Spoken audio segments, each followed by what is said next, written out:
Matagal na nga palang patay si Maxie, no? Oo, mag-iisang taon na rin. May suspecha ka ba kung sino pumatay sa kanya? Si Tonyo. Balita ko ubod na ng yaman ng anak ng putang yun eh. Ngunit siya ay bugok. Malaki atraso niyo sa iyo, pare.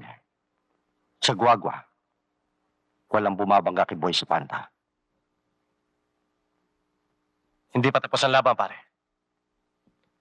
Magkikita pa rin kami ni Tonyo. Ipalalasap sa kanya kung anong ginawa niya sakit kay Maxie.